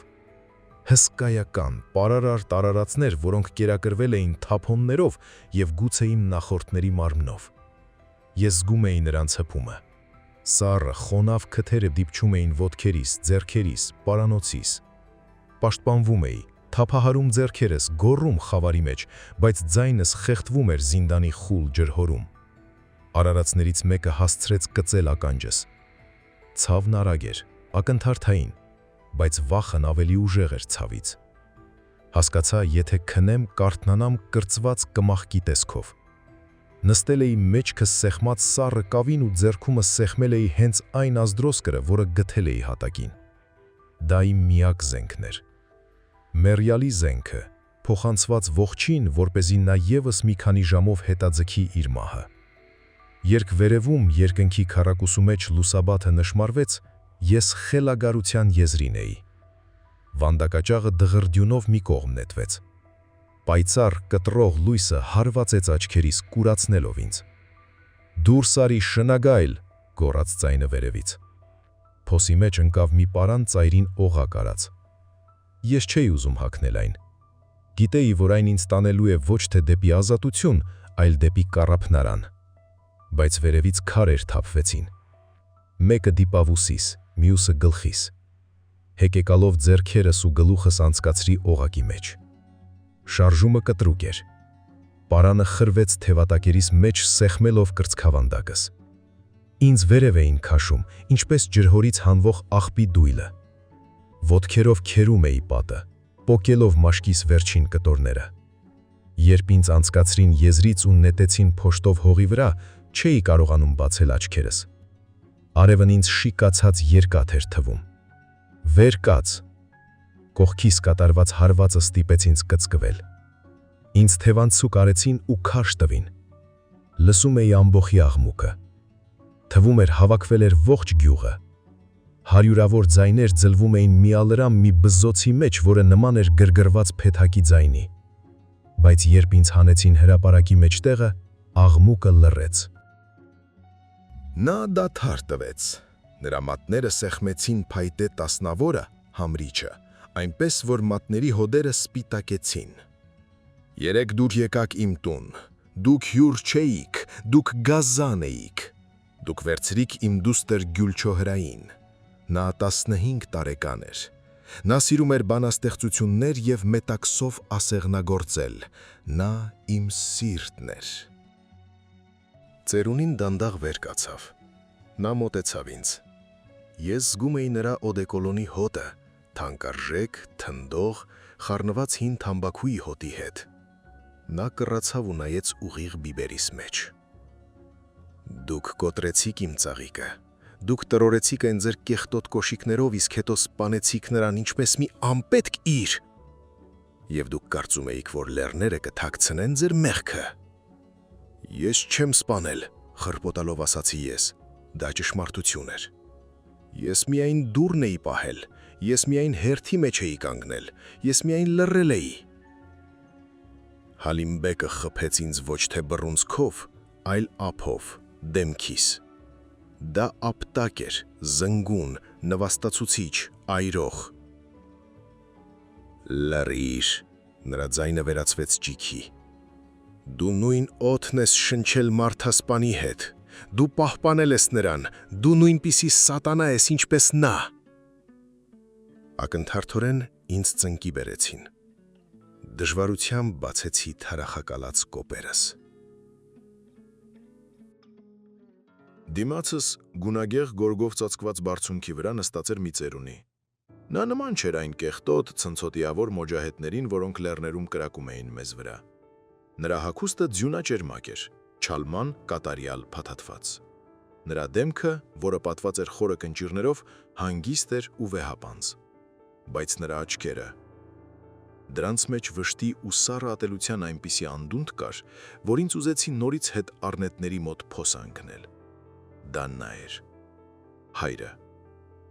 Նրա կողքին կանգնած էին երկու տղամարդ ինքնաձիգներով, իսկ մի փոքր այն կողմ սևազգեստ կանայք։ Ծերունին բարձրացրեց ձեռքը և ամբոխը քարացավ, վախենալով անգամ շնչել։ «Գիտես ով եմ ես», հարցրեց նա կամաց։ Նա խոսում էր փուշտու լեզվով, բայց կողքին կանգնած երիտասարդ տղան, հենց նա ով ինձ գերի էր վերցրել, թարգմանում էր ռուսերեն։ Ես թափահարեցի գլուխս։ Լեզուս կպել էր քիմքիս։ Ես Հալիմբեկն եմ, ասաց ծերունին։ Ես ուսուցիչ եմ, 40 տարի ես այս հովտում երեխաներին սովորեցրել եմ կարդալ ու գրել։ Ես նրանց սովորեցրել եմ, որ մարդ լինելը հնչում է հպարտ, որ հյուրը Աստծո պատվիրակն է։ Նա ուղղվեց և շրջվեց դեպի ամբոխը։ Մարդիկ, հռչակեց նա։ Ղուրանն ասում է. աչքի դիմաց աչք։ Բայց այս որդի կյանքը չարժե իմ դստեր կյանքին։ Մահը նրա համար նվեր է։ Մենք նրան նվեր չենք տա։ Ամբոխը հավանության նշանով գվված։ Կանայք սկսեցին ոռնալ, երկար ու սարսափելի։ Մենք նրան կվերադարձնենք յուրայիններին, ասաց Հալիմ բեկը։ Նրսումս ամեն ինչ սառեց։ Վերադարձնեն։ Միթե բաց կթողնեն։ Հույսը թույլ ու երկչոտ թպրտաց կրծքիս տակ։ Բայց մենք նրան այնպիսին կվերադարձնենք, շարունակեց ծերունին, ու նրա ձայնը դարձավ պողպատե պես կարծր, որ ամեն մի շուրավի և ամեն մի զինվոր, որ կտեսնի նրան, հասկանա, չի կարելի դիպչել մեր կանանց։ Մենք նրանից կենդանի նամակ կսարքենք։ Նա գլխով արեց երիտասարդ թարգմանչին։ Վերջինս գոտկատելից հանեց դանակը, երկար կոր սայրով, ոսկրե կոթով։ Ներկացրեք նրան, հրամայեց Հալիմ բեկը։ Տասնյակ ձեռքեր բռնեցին ինձ։ Կտրուկ շարժումով պոկեցին զինվորական շապիկիս մնացորդները, պատրեցին տաբատս։ Ես մնացի մերկ, ողորմելի, դողանով քամուտակ, թշնամական ամբոխի մեջտեղում։ Փորձում էի ձեռքերով ծածկվել, բայց դրանք ոլորեցին մեջքիս հետևում ու այնքան պինդ կապեցին, որ հոդերս ճռացին։ Մեջքի վրա պարկեցրեք սրան, հրամայեց ծերունին, ու պինդ պահեք։ Ինձ տապալեցին փոշու մեջ։ 4 հաղթանդամ տղամարդ նստեցին ձեռքերիս ու ոտքերիս վրա, ինձ գամելով հողին։ Նայում էի երկնքին։ Այն այնքան մաքուր էր, այնքան անտարբեր։ Մի կապույտ անդունդ, որտեղ Աստված չկար։ Դանակով երիտասարդը մոտեցավ ինձ։ Նա կծկվեց իմ շեքի մոտ։ Նրա աչքերում չարություն չկար, միայն գործնական կենտրոնացում, ինչպես վիրաբուժի մոտ վիրահատությունից առաջ, կամ ինչպես մսագործի մոտ։ Ոչ, կաղկանձեցի ես։ Ոչ, խնդրում եմ, սպանեք, ավելի լավ է սպանեք։ Հալիմ բեկը ծանր կոշուկով սեղմեց կուրծքս, դուրս մղելով օդը։ Սպանել քեզ միշտ էլ կհասցնենք, ասաց նա։ Նախ մենք քեզնից կխլենք այն, ինչով հպարտանում էիր, այն, ինչով մեղանչել ես։ Դու այլևս երբեք տղամարդ չես լինի։ Դու կլինես բաչա, դատարկ տեղ։ Դանակի սայրը դիպավ մաշկիս։ Սառը պողպատը այրեց որովայնի ստորին մասը։ Ես բղավեցի։ Թոքերս լցրի օդով, որպեսզի արձակեմ մի ճիչ, որը պիտի պատռեր կոկորդս։ Բայց հենց այդ վարքյանին, խլացնելով իմ ճիչը, խլացնելով ամբոխի գվոցն ու մոլլայի ձայնը, երկնքից մի այլ ձայն թափվեց։ Դղրդյուն, ռիթմիկ, հզորացող, հողը ցնցող։ Դու։ Հսկայական խաչերի ստերները սահեցին հրապարակով։ Ուղաթիռներ։ Աշխարհը պայթեց։ Այն ոչ թե պարզապես լցվեց ձայնով, այլ ինքը դարձավ ձայն, թանձր, թրթրացող, ականջի թմկաթաղանթները պատրող։ Դա որոտ չէր, դա կատաղած վիշապների մռնչյուն էր։ Մի 24 կոկորդիլոսները մարտական կուրսով անցան հենց կավետնակների տանիքների վրայով։ Նրանց մահով հեղի փորերը սլացան այնքան ցածր, որ պտուտակների քամին թրցրեց Հալիմ բեկի չալման։ Տեսա, թե ինչպես լայնացան ծերունի աչքերը։ Դրանցում սեփական կյանքի համար վախ չկար, այնտեղ գիտակցում կար։ Դատաստանը չեղարկվում է, սկսվում է սպանդը։ Ալլահու ակբար, գոռաց երիտասարդ թարգմանիչը, բարձրացնելով դանակը։ Նա ուզում էր ավարտել սկսածը։ Ուզում էր տղամարդկային մարմինս որպես ավար հետս գերեզման տանել, բայց չհասցրեց։ Մեր շուրջը հողը վեր թռավ։ Ուղաթիռներից արձակված չկառավարվող հրթիռները հերքեցին հրապարակը։ Պայթյունի ալիքն ինձ շպրտեց լաթե տիկնիկի պես ու նետեց մի կողմ, ուղիղ տաք արյան լճակի մեջ։ Ես խլացա, Աշխարհը վերածվեց համր կինոյի, լի կրակով, ծխով ու մարդկային մարմնի թռչող կտորներով։ Այնտեղ, որտեղ մի վայրկյան առաջ կանգնած էր Հալիմ Բեկն ու իր շքախումբը, հիմա ծխացող փոս էր։ Տեսա, թե ինչպես ծերուն ու ձեռքը, որը դեռ սեղմած էր պաղում համրիչը, մարմնից անջատված ընկած է փոշու մեջ։ Հողից 1 մետր բարձրության վրա կախված ուղաթիռներից մարդիկ թափվեցին։ Հատուկ ջոկատայինները։ Նրանք թռչում էին այդ դժոխքի մեջ թեթև, սովորականի պես, իսկույն դիրքավորվելով ու կապարով ողողելով ամեն շնչող բան։ Դրանց դեմքերը ծածկված էին դիմակներով, երևում էին միայն չարացած, կկոցված աչքերը։ Նրանցից մեկը, հսկայական մի տղամարդ, վազեց դեպի ինձ։ Ես պառկած էի մերկ, կապկպված ցեխով ու օտարի արյանով ծածկված, սաղմի պես կծկված։ Ես կախկանձում էի։ Չէի հասկանում, որ սրանք մերոնք են։ Ինձ թվում էր, թե դևեր են եկել ինձ դժոխքի ամենաստորին հարկը տանելու։ Մարտիկը կտրուկ շարժումով ինձ մեջքի վրա շրջեց։ Ինքնաձիգի փողը հպվեց ճակատիս։ Մերնա, գոռաց նա, փորձելով ձայնը տեղ հասցնել շարժիչների մռնչյունի միջով։ Սլավոնացիա, ողջա։ Նա հանեց դանակը, ես ցնցվեցի, կապված ձեռքերով ծածկելով շեքս ու վայրի ձայնով ճչալով։ Հիշողությունն այն մասին, թե ինչ էին ուզում անել ինձ հետ մի վայրկյան առաջ, բանականությունից ուժեղ էր։ Կամաց, եղբայր, մերոնք են։ Հատուկ ջոկատայինը հմտորեն կտրեց պարանները։ Վեր կաց գնացինք։ Նա հանեց իր վրայից բաճկոն ու նետեց իմ մերկ ուսերին։ Կոպիտ գործվածքը քրտինքի, զենքի յուղի ու թամբաքուի հոտ ուներ։ Այդ հոտը խփեց քրտիս ու միայն այդ ժամանակ ես լաց եղա։ Բարձրաձայն հեկեկում էի, խեղդվում արցունքներիս մեջ, կպչելով այդ անծանոթ մարդուն ինչպես խորթավողին, փրկարար գերանին։ Բարձրացրեք սրան, հրամայեց ինչ-որ մեկը կողքից։ Հեռանում ենք, դուշմանները սարերից իջնում են, հիմա այստեղ շատ թեժ կլինի։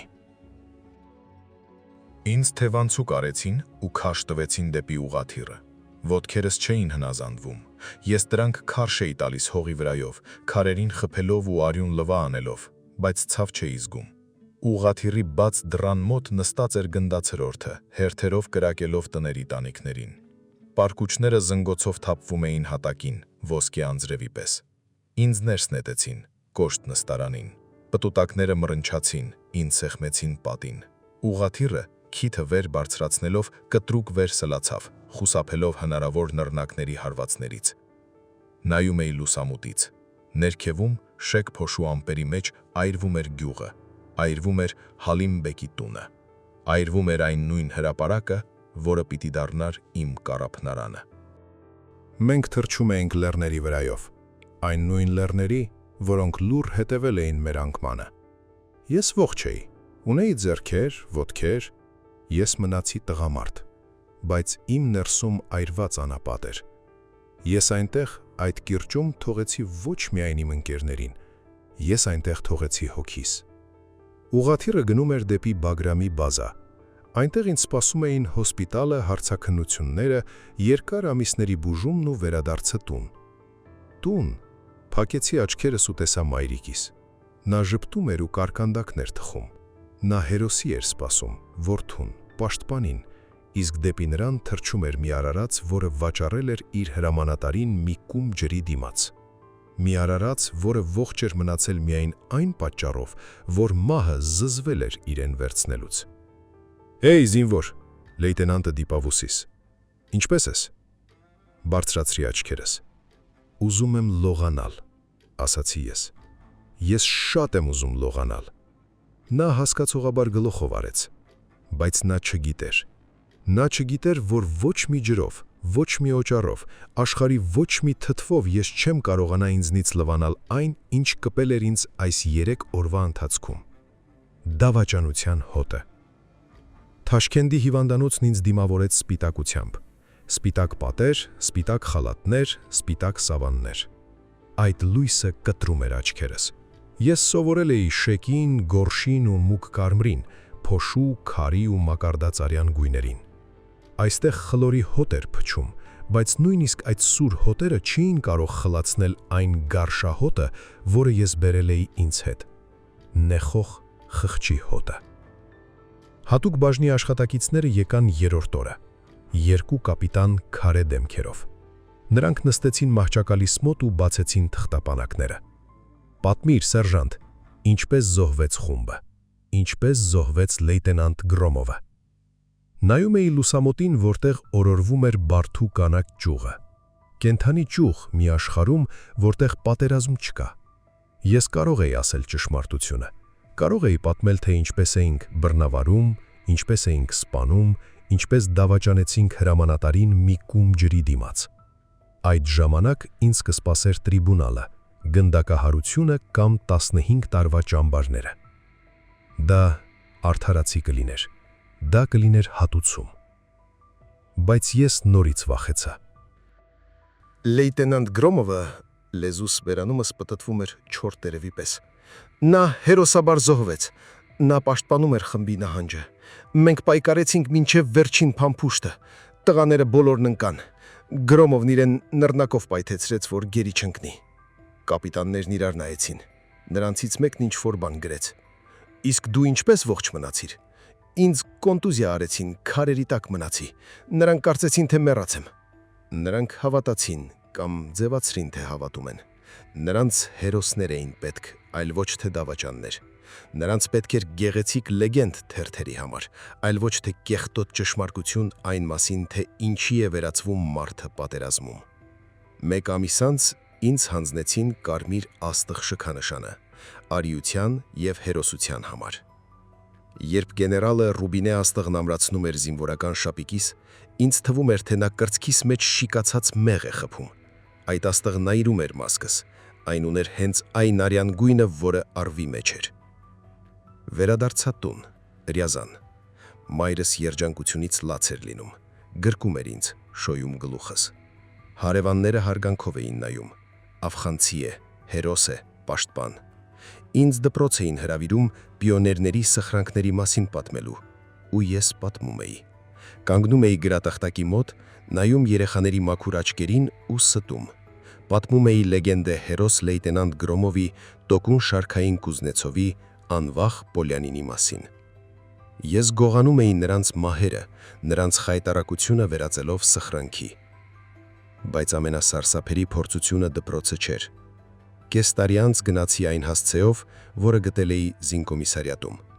Տուլա քաղաք, Լենինի փողոց, տուն 5, բնակարան 12։ Այնտեղ ապրում էր Գրոմովի մայրը։ Դուռը բացեց մի փոքրիկ չորացած պառավ, հին գործած շալով։ Երբ նա իմացավ ով եմ ես, սկսեց հեկեկալ ու ինձ ներս քաշեց բնակարան, ինչպես հարազատ որդու։ Վանյեչկա, ողջ ես, իմ Անդրյուշայի ծառայակից։ Նստած էինք փոքրիկ խոհանոցում։ Պատիժամացույցը տկտկում էր։ Սեղանին կաղամբով կարկայեք էր և մի շիշողի։ Պատին կախված էր Գրոմովի դիրանկարը, սև ժապանակով։ Նա նայում էր ինձ լուսանկարից, երիտասարդ, ժպտացող, դեռ ողջ։ Ու նրա աչքերում ես կարդում էի. «Դե ինչ, վաճառեցիր ինձ, ապրում ես»։ Պատմիր, խնդրում էր մայրը, սեղմելով ձեռքերս իր չոր ու տաք ափերով։ Պատմիր, ինչպես նա զոհվեց, նա տանջվել է։ Ոչ, հաստատակամ ասացի ես, նայելով նրա աչքերին։ Ակնթարթային էր, դիպուկահարի գնդակ, նա նույնիսկ չհասկացավ։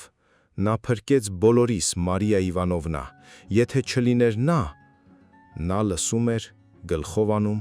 ու արցունքները կաթում էին թեյի մեջ։ Իսկ հետո նա արեց մի բան,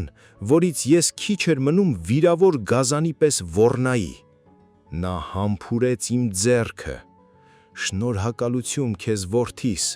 շնորհակալություն, որ նրա հետ էիր, շնորհակալություն, որ ճշմարտությունն ասացիր։ Հիմա ես հանգիստ եմ, իմ որդին հերոս է։ Դուրս եկա նրա շքամուտքից, օրորվելով հարբածի պես, թեև մի կում էլ չէի խմել։ Փսխում էի ձյունակույտի մեջ։ Ներսս տակնու վրա էր լինում սեփական ստորությունից։ Ես ստացա ներում, որին արժանի չէի։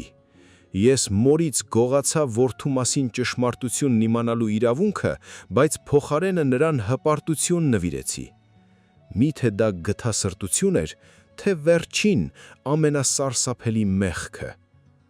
Տարիներ անցան, միությունը փլուզվեց, երկիրը, որի համար մենք մեռնում էինք ու սպանում, անհետացավ, բայց իմ պատերազմը չավարտվեց, այն տեղափոխվեց իմ գլխի մեջ։ Ես այդպես էլ չամուսնացա, կանայք փախչում էին ինձնից, նրանք զգում էին այդ սև խորոչը ներսումս, այդ սառնությունը, որը փչում էր հոգուցս։ Ամեն կնոջ մեջ ես տեսնում էի այն ավղան աղջկան, ամեն հայացքի մեջ նրա աղերսանքը։ Սկսեցի խմել, օղին դարձավ իմ միակ դեղը։ Միայն երբ հարբում էի մինչև մոռացություն, ձայները գլխումս լռում էին։ Գրոմովի ձայնը, որը ինձ դավաճան էր անվանում, Կուզնեցովի ձայնը, որը մայրիկին էր կանչում, մոջահեդների ծիծաղը։ Ամեն տարի, մայիսի 17-ին, մեր կործանման օրը, ես լցնում եմ մի բաժակ ջուր, սովորական, մաքուր ջուր ծորակից։ Դնում եմ այն դիմացս ու նայում։ Տեսնում եմ, թե ինչպես է թափանցիկ հեղուկը մթնում, տեսնում եմ դրա մեջ կարմիր երանգներ, զգում եմ երկաթի ու աղի համը շուրթերիս, փորձում եմ խմել, բայց կոկորդս ջղաձգվում է։ Այն ծերունը, Հալիմբեկը, ճիշտ էր, նրանք ինձ չսպանեցին, նրանք ինձ հետ ավելի վատ բան արեցին, նրանք թողեցին ապրել հիշողության հետ։ Ես կենթանի նամակ եմ, ես մարդկային ստորության արձան եմ։ Քայլում եմ հողի վրա, շնչում եմ, ուտում եմ, քնում եմ, բայց ես մեռել եմ այնտեղ, կիրճում, 83 թվականին, նրանց հետ միասին։ Միայն թե նրանց մարմինները թաղեցին, իսկ իմ մարմինը շարունակում է կրել մեռած հոգին։ Երբեմն գիշերները ես նույն երազն եմ տեսնում, նորից կանգնած եմ արվի մոտ, ջուրը մաքուր է ու սառը, կողքիս ողջ Գրոմովն է, ողջ Կուզնեցովը, ողջ ավղան աղջիկը, մենք բոլորս ծիծաղում ենք, մենք պարզապես մարդիկ ենք, չկա պատերազմ, չկա դավաճանություն, բայց հետո արթնանում եմ դատարկ բնակարանում, խավարի մեջ ու լսում եմ, թե ինչպես է ջուրը կաթում ծորակից։ Կաթ, ասես իմ անձնական անվերջանալի դժոխքի ժամանակի հաշվար կլինի։ Վերջ։ Արդյոք այս պատմությունը պարզապես անցյալի մասին էր, թե դուք տեսաք դրա մեջ խղճի հավերժական հարցերի արտացոլումը։ Պատրաստ եք դուք նրան, որ ճշմարտությունը կարող է ցանկացած ստից ավելի սարսափելի լինել։ Գրեք մեկնաբանություններում, թե ինչպես կվարվեիք դուք գլխավոր հերոսի փոխարեն։ Կընտրեիք մահը, պատվով, թե կյանքը խայտառակությամբ։ Դրեք լայք, եթե այս պատմությունը դիպավ ձեր հոգուն։ Բաժանորդագրվեք ալիքին, որպեսզի բաց չթողնեք նոր, ել ավելի հուզիչ դրամաներ մարդկային ճակատագրերի մասին, պատմության ակցանների մեջ։